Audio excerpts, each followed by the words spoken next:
नमस्कार। बिहारलाल Soni, assistant professor ABST। आज अपन BCom third year accounting paper first management accounting या GST की थर्ड यूनिट में अपने BEP ब्रेक इन एनालिसिस के बारे में टॉपिक चला था। उसी के तहत ब्रेक इन एनालिसिस या कॉस्ट वॉल्यूम प्रॉफिट एनालिसिस का चौथा भाग, पहला भाग कंट्रीब्यूशन, दूसरा भाग पी रेशियो, तीसरा BEP और चौथा भाग मार्जिन सेफ्टी था। आज अपन इस मार्जिन सेफ्टी और अन्य महत्वपूर्ण फॉर्मूले का अध्ययन करेंगे। पहले अपन पढ़ते हैं कि मार्जिन सेफ्टी सुरक्षा सीमा क्या है। तो सुरक्षा सीमा का साधारण मीनिंग यही हुआ कि कुल विक्रय में सम विच्छेद बिंदु पर विक्रय का अंतर ही सुरक्षा सीमा है। एंड टोटल सेल में से BEP सेल घटाते हैं, जो डिफरेंस आता है वो मार्जिन सेफ्टी कहलाती है। मार्जिन सेफ्टी के विभिन्न फॉर्मूले हैं। पहला है margin safety MS in rupees. Margin safety in rupees का सूत्र total sale minus BEP sale. BEP से जितना अधिक माल बेचते हैं वो सेफ्टी है। इसके बाद मार्जिन सेफ्टी इन रुपीज़ का फॉर्मूला प्रॉफिट बटा PV रेशियो भी है। मार्जिन सेफ्टी इन यूनिट्स का formula total sale minus BEP sale बटा सेलिंग प्राइस पर यूनिट है। मार्जिन सेफ्टी इन परसेंटेज का फॉर्मूला 1 माइनस BEP परसेंटेज भी है। दूसरा फॉर्मूला मार्जिन सेफ्टी का परसेंटेज का total sale minus BEP sale बटा total sale into 100। Total sale मतलब एक्चुअल सेल कितनी, इससे सेल की कैपेसिटी का पता चल जाता है।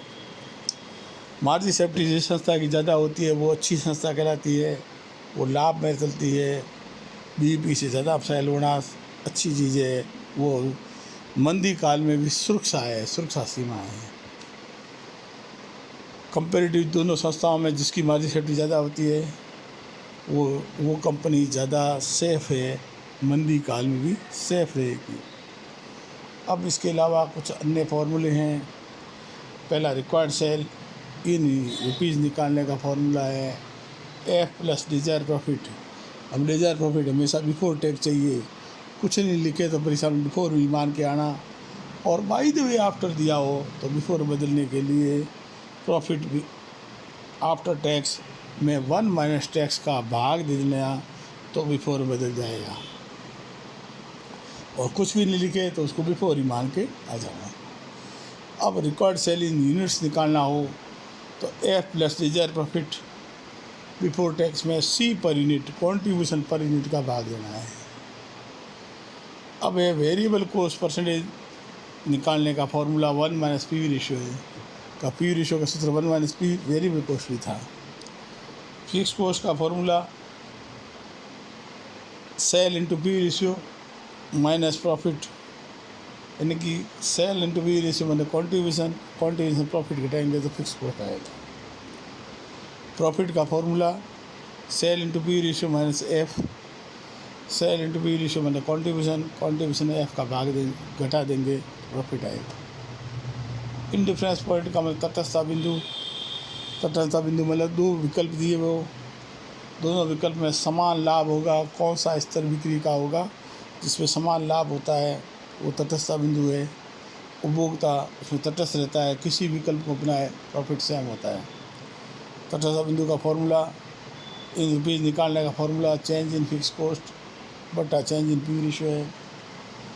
इंडिफरेंस पॉइंट इन यूनिट्स निकालने का formula change in fix cost बटा change in variable cost per unit है। MS और BEP का पारस्परिक रिलेशन है। MS इन BEP प्रॉफिट बटा फिक्स कॉस्ट। प्रॉफिटेबिलिटी निकालने का फॉर्मूला है कंट्रीब्यूशन बटा की फैक्टर। कंट्रीब्यूशन बटा की फैक्टर, कंट्रीब्यूशन बटा की फैक्टर। तो आज अपन ने